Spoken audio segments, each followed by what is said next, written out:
Aujourd'hui, nous allons parler de ce que tout le monde connaît sous le nom de projet de semence. Certains les appellent des actes d'amour, d'autres ont d'autres noms, mais c'est la même idée de base. Et ce que je veux faire au début de cette séance ensemble, c'est de regarder la vidéo d'un projet de semences réalisé par 7 dames dans une cellule, un petit groupe dans une église de Kampala qui a décidé d'écouter Dieu et de lui demander ce qu'il voulait qu'elle fasse pour manifester son amour dans leur communauté, la capitale du pays. Elles ont décidé, parmi toutes les choses folles, d'organiser une journée de reconnaissance de la police. Honorer la police à Kampala, si vous y étiez, surtout à ce moment-là, la police était considérée comme corrompue. Ils vous extorquaient souvent de l'argent quand ils vous arrêtaient. Euh, ils n'étaient pas un groupe de personnes à féliciter, mais elles sont allées voir le chef du département de la police et lui ont dit: nous aimerions honorer la police de notre ville. Il a dit: vous voulez faire quoi? Et elles ont dit: oui, nous aimerions montrer à la police de notre ville que nous les apprécions. Alors il a dit: très bien. Donc ces 7 femmes sont allées travailler et elles ont sollicité la place principale de la ville et elles ont pu avoir la fanfare de la police, elles ont fait venir la chorale de leur église pour donner une musique spéciale. Et je veux que vous voyiez ce qui s'est passé. Regardons cette vidéo que je vais vous traduire.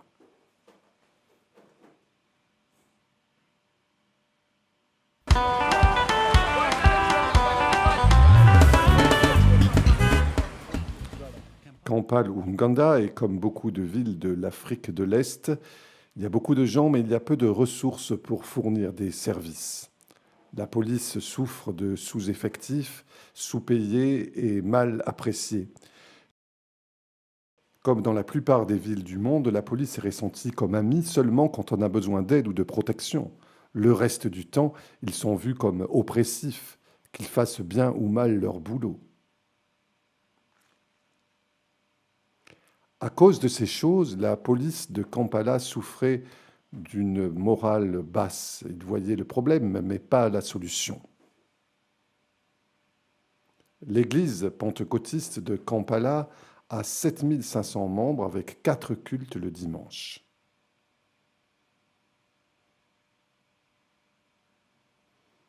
Alors que la ville manque de ressources, l'Église est bénie de plusieurs ressources, des gens de talent et des gens qui veulent aider.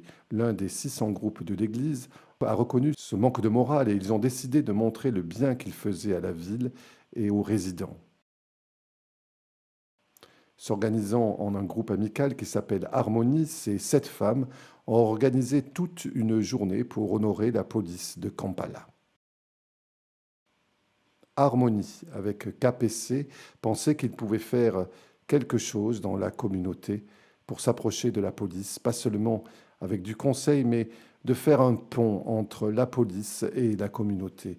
Donc on a décidé de convier des personnages de la communauté, des gens avec des expériences réelles avec la police, pour venir et raconter leur vécu et dire: nous croyons en vous, nous vous encourageons, nous savons que vous pouvez le faire et vous pouvez faire encore mieux. Tout comme on a été enseigné dans la visioconférence, porter l'amour de Christ au peuple pour qu'il le voie dans notre façon de vivre, au lieu de leur faire des prédications. Toutes les remarques et les speeches nous ont indiqué qu'ils l'ont reçu comme on voulait qu'ils le reçoivent. La journée de l'appréciation de la police a commencé par une fanfare qui accueillait les citoyens et la police aux festivités en centre-ville. Musique très spéciale. Wamma twandibadde dembe lyaffe bannange aha twandibadde dembe lyaffe ffenna bannange twandibadde dembe.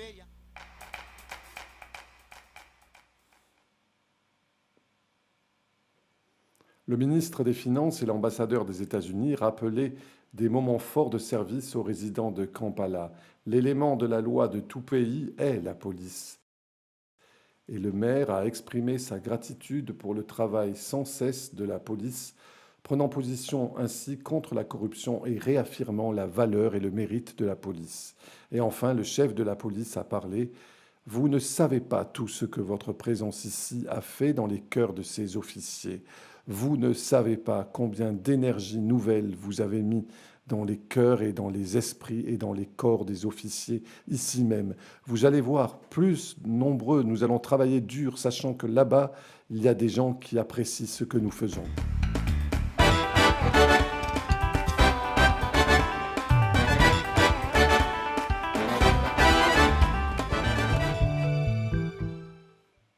Plus tard, dans la soirée, un dîner spécial pour la police de Kampala a reconnu, encouragé et mis au défi les officiers sur l'importance de leur travail. Puis Eben McLaren de la police de Johannesburg, Afrique du Sud, a parlé de l'impact de l'ensemble de l'action de la police et des prières de l'Église dans la réduction de la criminalité. Aujourd'hui, la police de Kampala sait que les résidents qu'ils protègent apprécient leur contribution à la ville. Aussi important, les résidents de Kampala ont un nouveau respect pour la police. Aujourd'hui, c'était un jour important parce que c'était la première fois que nous avons réalisé que des gens dans la communauté se souciaient de la police et sont prêts à nous apprécier. Et ça nous a donné une motivation, un bon moral pour travailler plus et plus dur qu'avant. Et nous savons que des citoyens sont avec nous contre la criminalité. Donc, ça va nous aider à nous rapprocher du peuple pour pouvoir contenir la criminalité ensemble. Oui, je me sentais bien que mes efforts sont appréciés par le public. Je dois au public plus, je veux servir mieux parce qu'ils apprécient ce que nous faisons. Donc, il faut faire ce qu'ils attendent de nous. Dieu a agi en Kampala ce jour-là, la police s'en est aperçue, l'Église s'en est aperçue, la communauté s'en est aperçue. Dieu a œuvré à travers cette femme qui avait une vision de ce qu'il peut faire et comment elle pouvait montrer son amour au monde.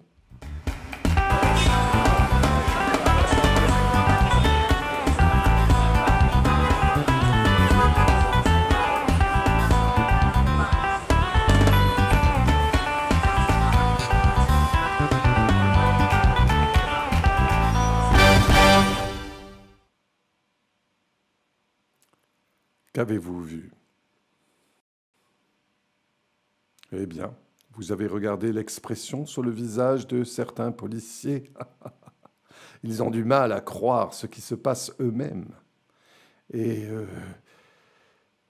le témoignage de certaines autorités de la ville était que ça a eu un grand impact sur elles.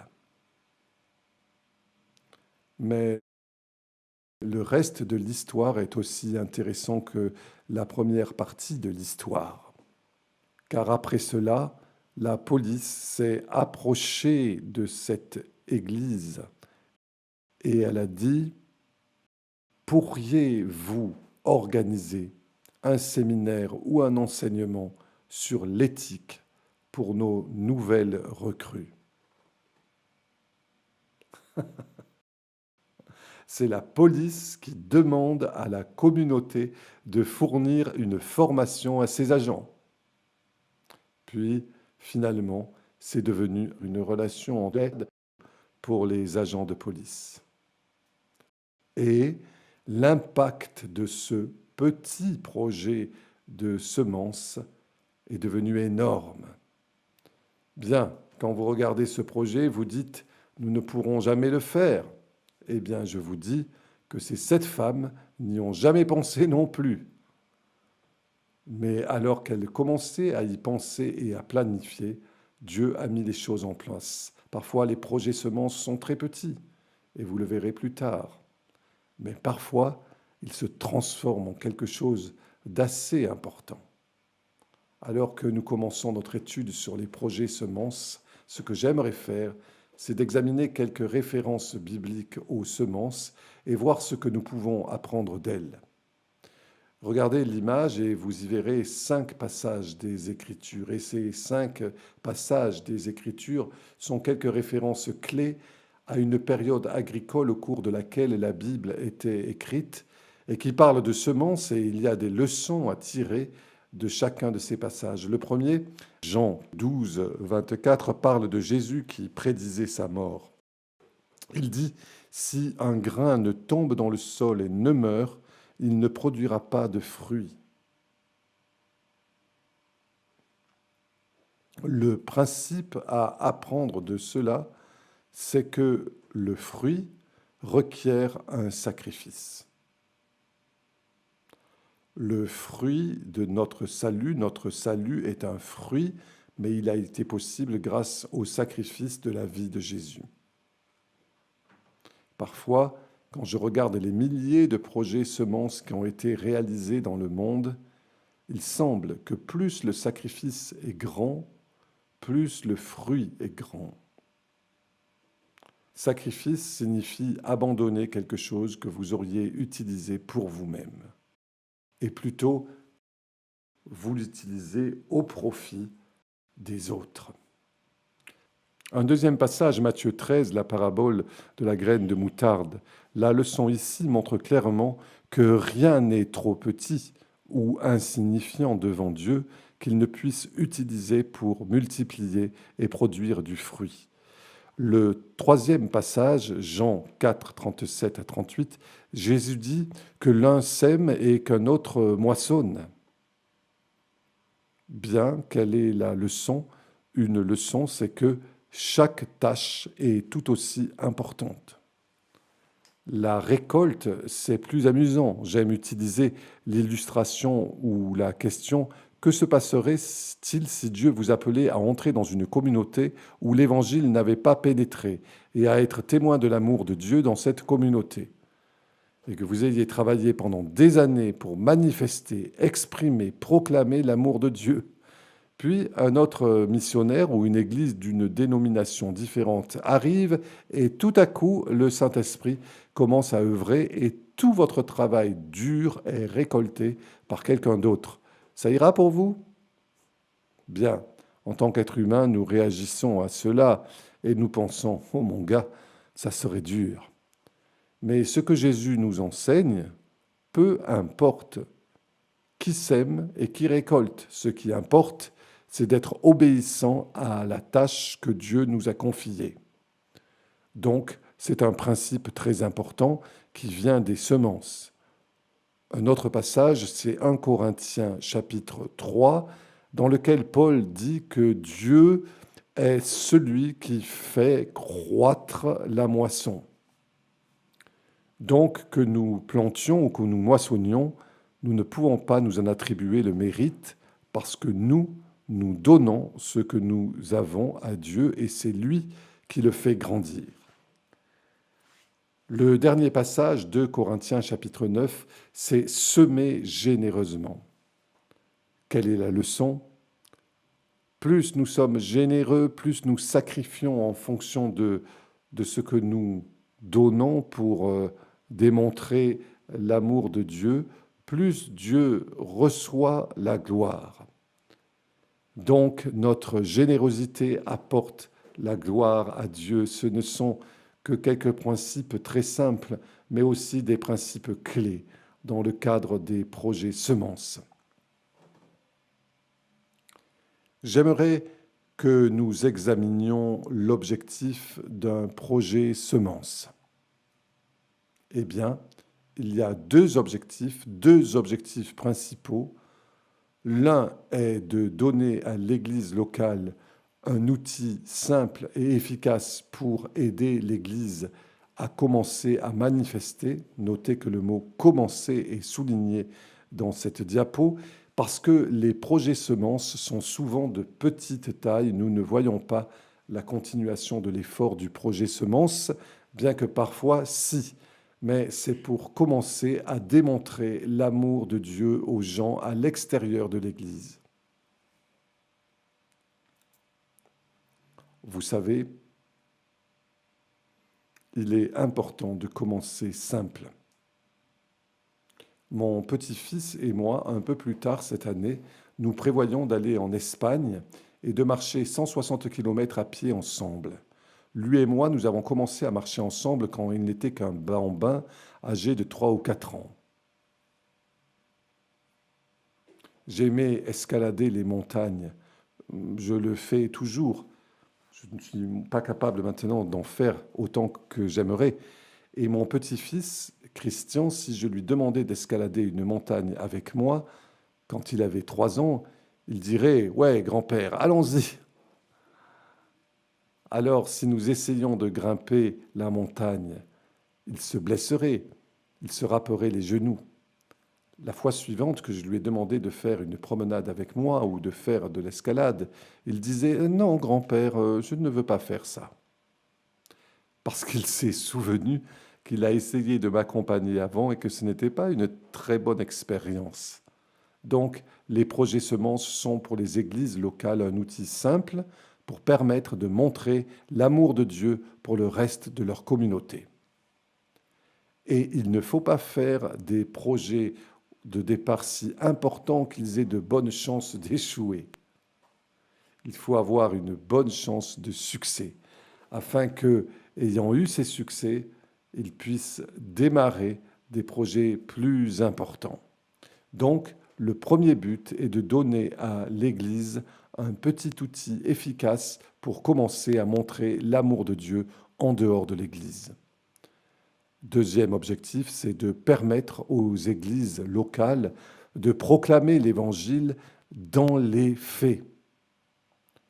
Non seulement en parole, mais aussi dans la démonstration de l'amour de Dieu pour les gens de la communauté. Je vais vous donner une définition des projets semences. Donc, regardez l'écran avec moi, voyons ça, parce que je vais vous demander de mémoriser ces choses. Quel est le but? Quelle est la définition? Quelles sont les caractéristiques, etc. Commençons par la définition. Voici la définition. Un projet semence est un petit ministère à court terme, fait par les croyants et exécuté avec des ressources locales pour montrer l'amour de Dieu aux personnes extérieures à la communauté de foi. Ok, il y a 4 parties et vous verrez dans ce diagramme que ces 4 parties œuvrent ensemble. Un projet semence, donc, est un petit ministère à court terme fait par l'Église locale avec des ressources locales pour démontrer l'amour de Dieu aux gens à l'extérieur de l'Église. C'est là la définition. Maintenant, continuons. Il y a 3 avantages. Il y a plus que cela, mais il y a 3 principaux avantages à un projet semence. Le premier avantage, c'est l'évangélisation holistique. Bien, comprenez que nous ne réalisons pas le projet semence afin de voir l'accomplissement de l'évangélisation. C'est un produit naturel de la démonstration de l'amour de Dieu.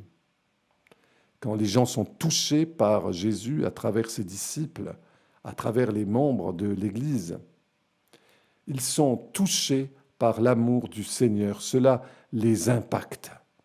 Et les gens sont attirés par Christ. Je reçois des courriels, souvent 1 fois par semaine, des gens du monde entier qui mènent ces projets semences, et ils me parlent des gens qui ont été attirés dans le royaume, non pas parce que l'Église faisait du porte-à-porte en faisant de l'évangélisation, mais parce qu'ils ont vu la manifestation et qu'ils ont été touchés par la démonstration de l'amour de Dieu. Ils voulaient en savoir plus sur ce qui faisait que ces gens de l'Église, qui étaient d'une religion différente, les bénissaient sans rien attendre en retour. Et donc, l'évangélisation holistique consiste à démontrer l'amour du Seigneur dans le domaine physique, social et en sagesse. Les gens sont attirés par la raison de cette démonstration. Et cette raison est Jésus-Christ. Le deuxième avantage d'un projet semence, c'est qu'il libère l'Église locale de la dépendance vis-à-vis des ressources extérieures afin de réaliser un projet semence. Si vous connaissez les missions contemporaines, l'un des grands obstacles des missions dans le passé est que nous avons laissé un héritage qui dit essentiellement, sans que nous ayons l'intention de le dire, c'est que vous avez besoin de l'aide des églises qui sont à l'extérieur de votre communauté locale afin de démontrer l'amour de Dieu. Vous êtes si pauvre, vous ne disposez de rien que vous puissiez utiliser pour bénir. Eh bien, ce n'est pas vrai. Ce à quoi Dieu nous appelle, c'est de donner ce que nous avons dans la main. Comme ce petit garçon, quand Jésus avait nourri 5000 hommes sur le bord du lac, il n'avait rien d'autre que son déjeuner qu'il a donné de façon sacrificielle et volontaire à Jésus, qu'il utilisa et qui multiplia de façon surnaturelle ce que ce petit garçon avait fait. Et Dieu nous appelle à faire de même. Dieu dit, donnez-moi ce que vous avez dans la main. N'attendez pas de ressources extérieures, commencez avec ce que vous avez. Ce n'est pas que les ressources extérieures soient mauvaises, mais Dieu ne veut pas que nous les attendions. Donc un des buts ou des avantages d'un projet semence, c'est qu'il nous permet de commencer à faire des choses avec ce que nous avons déjà sous la main et nous libère de la mentalité et du paradigme de la dépendance de l'extérieur. Le troisième avantage, et il y en a d'autres, mais le troisième que je veux identifier, c'est que quand nous commençons par de petites choses, ça nous donne de l'expérience pour faire quelque chose de plus grand. Et donc, quand on acquiert de l'expérience, comme avec mon petit-fils qui marche dans le parc, jouant sur les balançoires et les barres, ce genre de choses, ça lui donne la confiance d'aller avec moi escalader une montagne quand il sera plus grand. La même chose s'applique à l'Église locale.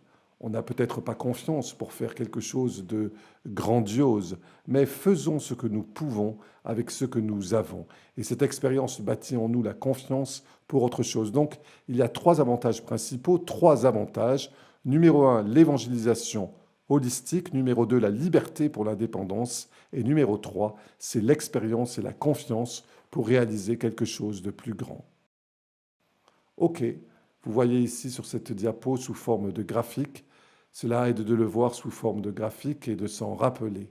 Les 3 principaux avantages, dites-les avec moi, l'évangélisation holistique, la liberté pour l'indépendance et l'expérience pour réaliser quelque chose de plus grand. J'aimerais parler maintenant de 10 caractéristiques principales des projets semences et nous le ferons quand nous reviendrons.